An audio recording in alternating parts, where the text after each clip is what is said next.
কথা সাহিত্যের আরেকটি আসরে সবাইকে স্বাগত। ফরাসির বিখ্যাত লেখক গিদা মোফারসারের অনুবাদের ছোট গল্প ডট অ্যান্ড ক্যারি। কি অদ্ভুত অতীতের সেই সমস্ত স্মৃতিগুলি যা আমাদের মনকে বরাবর অধিকার করে রাখে এবং আমরা কখনো ভুলতে পারি না। বর্তমান গল্পটি এতই পুরনো, এত সুন্দর অতীতের যে কেন এখনও আমি তাকে মনে গেঁথে রেখেছি বুঝতে পারি না। জীবনে এরপর অনেক উল্লেখযোগ্য স্মরণীয় ঘটনা ঘটতে দেখেছি, কিন্তু একটি দিনের জন্য ওই বৃদ্ধা ডট অ্যান্ড ক্যারির মুখাবয়কে ভুলতে পারিনি।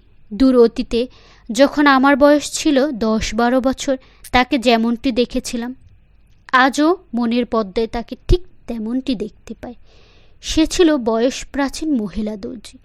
প্রতি মঙ্গলবার আমাদের বাড়িতে আসত জামা কাপড় সেলাই করতে। আমাদের বাড়িটা পুরনো হলেও চমৎকার ও বিশাল ছাদ বিশিষ্ট। চারদিকে 4-5টি নির্ভরশীল খামার।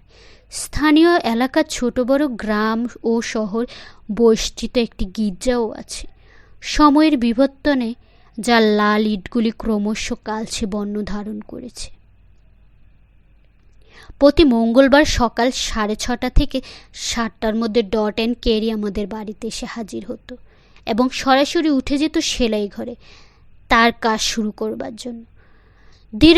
দীর্ঘাঙ্গী ও চিহ্ন এই মেয়ে মানুষটির সর্বাপেক্ষ লক্ষণীয় বস্তু তার চুল, যা উপছে পড়ত তার কপালে, নাকে, মুখে। ওই রকম এলোমেলো চুল তাকে যেন অনেকটা কোনো পাগল অথবা পেটিকোট পরিহিত পুলিশের মতো দেখাতো। তার দীর্ঘ ও ঘন ভুরু দেখলে মনে হতো বুঝে একজোড়া ধূসর বর্ণ ইঁদুর বসে আছে। সে খুঁড়িয়ে খুঁড়িয়ে চলত ঠিকই, কিন্তু তার খোঁড়ানোটা ঠিক সাধারণ ছিল না। চলার ভঙ্গি দেখলে মনে হতো যেন একটা জাহাজ নোঙর করছে। বৃদ্ধা ডট অ্যান্ড ক্যারি আমাকে আকর্ষণ করত। ঘুম থেকে উঠেই আমি সিঁড়ি বেয়ে নেমে তার ঘরে যেতাম। দেখতাম বুড়ি মাথা হেঁট করে সেলাই করছে। পায়ের কাছে তার শরীর গরম রাখার জন্য গরম জলের পাত্র। আমাকে সে ওই পাত্রের কাছেই বসাতো, যাতে ওই ঘরের অস্বাভাবিক ঠান্ডা আমার কোনো ক্ষতি না করতে পারে। শুরু লম্বা লম্বা আঙ্গুলে সেলাই করতে করতে সে আমাকে নানা রকম গল্প শোনাতো। চোখে তার বেশ পাওয়ারের চশমা। বয়সের বিবর্তনে দৃষ্টিশক্তি অতি ক্ষীণ। যতদূর মনে পড়ে সে আমাকে বাচ্চাদের উপযোগী সহজ সরল গল্প শোনাতো। শহরে আজ কী ঘটেছে বা কোন গরু অথবা কুকুরের মজাদার গল্প। কিন্তু সে এসব সহজ গল্পগুলো এমনভাবে বলতো যে আমার বুকের ভেতর আজও তারা সমান বেজে চলেছে। অদ্ভুত এক কাব্যপ্রতিম পবিত্রতা ও রহস্যময়তা আমাকে আচ্ছন্ন করে রাখত। এরকম এক মঙ্গলবারের সারাটা সকাল আমি ডট অ্যান্ড ক্যারির গল্প শুনে কাটালাম। তারপর সারাটা দিন ধরে মগজে সেই গল্পের অনুরণ। প্রতিটি গল্পকে মনে গেঁথে রেখে পরের দিন আবার সিঁড়ি বেয়ে সেলাই ঘরের সামনে গিয়ে হাজির হই। কিন্তু দরজা খোলা মাত্রই একটা অভাবনীয় দৃশ্য দেখতে পেলাম। বিদ্যা দর্জি তার চেয়ার থেকে দাঁড়িয়ে পড়েছে মেঝের উপর। মুখে থুবড়ে আছে, এক হাতে তখনও আছে সুচ, অন্য হাতে আমার একটি জামা। নীল মোজা পরা তার অপেক্ষাকৃত দীর্ঘ পাখানা চেয়ারের নিচে সে দিয়ে গেছে এবং তার চশমাটা ছিটকে গিয়ে পড়েছে দেয়ালের এক কোণে। সেখান থেকে চিকচিক করছে তার কাজ। দারুণ ভয় পেয়ে আমি ছুটে পালাই। ক্রমে দৌড়ে এলো অনেকে এবং কিছুক্ষণের মধ্যেই আমি জানতে পারলাম আমার প্রিয় গাল্পিক ডট অ্যান্ড ক্যারি আর জীবিত নেই। আজ আমি ঠিকমতো ব্যাখ্যাও করতে পারবো না কি দারুণ মানসিক বিপর্যয় ঘটেছিল আমার ওই অকৃত্রিম দুর্ঘটনায়। এক বিশাল শোক ও শূন্যতা আমার চোট বুকখানা অধিকার করে নেয়। ধীরে ধীরে আমি এক নিঃসঙ্গ অন্ধকার ঘরে ঢুকে একটি নরম সোফার উপর নিজেকে এলিয়ে দিই। 2 হাঁটুর মধ্যে মুখ গুজে ঝরঝর করে কেঁদে ফেলি। কাঁদতে থাকি বহুক্ষণ ধরে। ক্রমে ঘরে অন্ধকার ঘনিয়ে আসে। কারা যেন ল্যাম্প হাতে এখানে এসে দাঁড়ায়, কিন্তু কেউ আমাকে লক্ষ্য করে না। হ্যাঁ, আমার বাবা ও মা ডাক্তারের সঙ্গে কথা বলছেন, আলোচনা করছেন ডট অ্যান্ড ক্যারির মৃত্যু নিয়ে। আমি দম বন্ধ করে মৃতর মতো নিশ্চল কান পেতে শুনছি ওদের প্রতিটি কথা। আজও আমি হুবহু তাদের কথার পর পর মনে পড়তে পারি।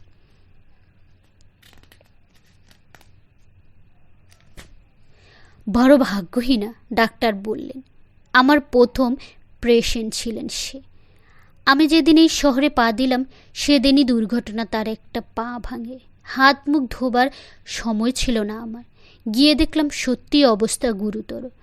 তার তখন বয়স হবে 17। সত্যিকারই সুন্দরী যুবতী ছিল সে। আমি এর গল্প এর আগে কাউকে বলিনি, আমি ছাড়া কেউ জানে না। আজও সে আর বেঁচে নেই, কাজে কি হবে আর সেই গল্প চেপে রেখে। সে সময় এই শহরে একজন সহকারী স্কুল শিক্ষক এসেছিল। তার বয়স কম, চেহারাখানা চমৎকার, মনে হয় যেন কোনো সার্জেন্ট মেজর। দেখতে দেখতে শহরের সব মেয়েরা পিছু নিল তার, কিন্তু বেচারি বেশি মাখামাখি করতে সাহস পেত না, কারণ তার স্কুলের হেডমাস্টার গ্রেবু এতটুকুও বেচাল বরদাস্ত করতে পারতেন না, কারণ তার স্কুলের চরিত্রস্থল হলো চাকরি যাবে অনিবার্য। গ্রেবুই কিন্তু তার স্কুলের সেলাইয়ের কাজ শেখাবার জন্য সুন্দরী হরেট্রেন্সকে নিযুক্ত করেছিল। এই হরেট্রেন্সকে সকালে আদর করে ডাকত ডট অ্যান্ড ক্যারি বলে। সেই একমাত্র আপনাদের ঘরের শেষ নিঃশ্বাস ত্যাগ করেছেন। তরুণ সহকারী স্কুল শিক্ষকটির নজর এসে পড়ল তরুণী হরেটেন্সের উপর। দেখে মুগ্ধ না হয়ে পারে না সে। পারস্পরিক মন দেওয়ানীয় পর্যায়ে তারা একদিন ঠিক করে দিনের শেষে অন্ধকার ঘনালো তারা দুজন স্কুলের চিলেকোঠার গোপনে দেখা করবে। সে অনুযায়ী বাড়ির সবার ভান দেখালো ডট অ্যান্ড ক্যারি সেদিন স্কুল থেকে যায় এবং সন্ধ্যা ঘনাতে গুটি গুটি গিয়ে হাজির হয় স্কুল বাড়ির চিলেকোঠায়। অন্ধকারে দাঁড়িয়ে প্রতীক্ষা করতে থাকে তার প্রেমিকের। অল্প সময়ের মধ্যেই সে এলো এবং ইনিয়ে বিনিয়ে বলতে থাকে সে তাকে কত ভালোবাসে। হঠাৎ সেই চিলেকোঠার দরজা খুলে যায় এবং অন্ধকারে এসে দাঁড়ায় স্বয়ং হেডমাস্টার। জিজ্ঞাসা করেন, এই অন্ধকারে কি করছো সিরগিটসবার্গ? তরুণ শিক্ষক মনে করল আর বাছার কোনো উপায় নেই, সে ধরা পড়ে গেছে। ভয়ে সে বোকার মতো বলে বসে, বিশ্রাম নিচ্ছিলাম মশিয়ে গ্রেবু। চিলেকোঠাটি অনেক উঁচুতে, আয়তনে খুব বড় এবং ভীষণ অন্ধকার। আতঙ্কে সিগিটসবার্গ ধাক্কা দিয়ে মেয়েটিকে ঘরের কোণে সরিয়ে দেয়। চাপা সুরে বলে, লুকিয়ে পড়ো, লুকোতে পারছো না? হেডমাস্টার তার চাপা ফিসফিসানি শুনতে পেলেন এবং বললেন, তাহলে তুমি এখানে একা নও? আমি এখানে একাই স্যার। না, তুমি একা নও, কার সঙ্গে যেন কথা বলছিলে। আমি শপথ করে বলছি মসিও গ্রেবু। ঠিক আছে, আমি এখনই খুঁজে বের করছি বলে হেডমাস্টার দরজার তালা এঁটে নিচে নেমে গেলেন মোমবাতি ধরিয়ে আনতে। যুবকটি তখন ভয়ে কাঁপতে থাকে। সে দিশেহারা ছুটে গেল যুবতীর কাছে। সেখানে হোক লুকিয়ে থাকো, না হলে উনি আমাদের দেখে ফেলবেন, আর তোমার জন্য সারা জীবন আমাকে উপবাসে কাটাতে হবে। তুমি আমার জীবনটা নষ্ট করে দেবে, লুকিয়ে পড়ো। তারা শুনতে পেল দরজার তালা খুলছেন হেডমাস্টার। হরটেনসন ছুটে গিয়ে ওই ঘরের রাস্তা দিকে গিয়ে দাঁড়ায় এবং ঘরে তার প্রেমিককে বলে, আমি ঝাঁপ দিচ্ছি, তিনি চলে যাবার পর অন্তত আমাকে তুলে নিয়ে যেও। এবং এ কথা বলেই সে ঝাঁপ দিল। বৃদ্ধ গ্রেবু সে ঘরে ঢুকে দ্বিতীয় কোনো প্রাণীকে না দেখে খুবই অবাক হলেন। এই ঘটনা ঘটবার 15 মিনিট বাদে সিগিটসবার্গ আমার কাছে আসে এবং ঘটনাটা খুলে বলে। গিয়ে দেখি মেয়েটি তখনও আহত অবস্থায় দেয়ালে ধারে পড়ে আছে। উঠে দাঁড়াবার শক্তি নেই। দোতলা থেকে ঝাঁপিয়ে পড়াতে তার পায়ের হাড় ছিন্ন বিচ্ছিন্ন, ডান পাখনায় জখম হয়েছে, 3 জায়গায় ভাঙা হাড়, চামড়া মাংস ঢেলে বেরিয়ে এসেছে। কাপড়ে সাবধানে জড়িয়ে তাকে ধুলে নিয়ে আসা হলো। আশ্চর্য, কোনো অভিযোগ নেই তার। অদ্ভুত সাহস, সহনশীলতা কেবল উচ্চারণ করছে, এ আমার শাস্তি, আমি আমার উপযুক্ত শাস্তি পেয়েছি। আমি তার বাপ মাকে ডেকে পাঠালাম এবং মিথ্যা এক গল্প ফেঁদে বললাম, আমার বাড়ির সামনে একটা গাড়ি এই মেয়েটিকে চাপা দিয়ে যায়। গল্পটি সকলেই বিশ্বাস করল। গোটা মাস ধরে স্থানীয় পুলিশ মিথ্যা খুঁজে বেড়ালো দুর্ঘটনার কারণ, সে গাড়িটিকে।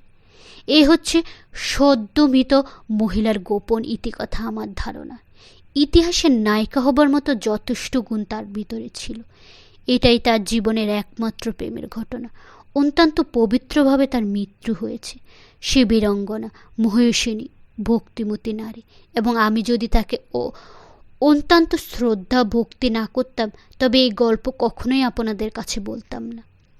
তার জীবিতকালে যা চেপে রেখেছি আজ তা প্রকাশ না করে পারলাম না। ডাক্তার থামলেন। মা যেন কুকিয়ে উঠলেন। বাবা বিড়বিড় করে কি বললেন শুনতে পেলাম না। তারা চলে গেলে আমি তখন ঘাড় গুজে পড়ে আছি। একসময় শুনতে পেলাম অনেকে ভারী পদশব্দ এবং নিঃশ্বাস প্রশ্বাস। ওরা ডট অ্যান্ড ক্যারির প্রাণহীন দেহটাকে বয়ে নিয়ে যাচ্ছে। গল্পটি ভালো লাগলে চ্যানেলটি সাবস্ক্রাইব করবেন। ধন্যবাদ।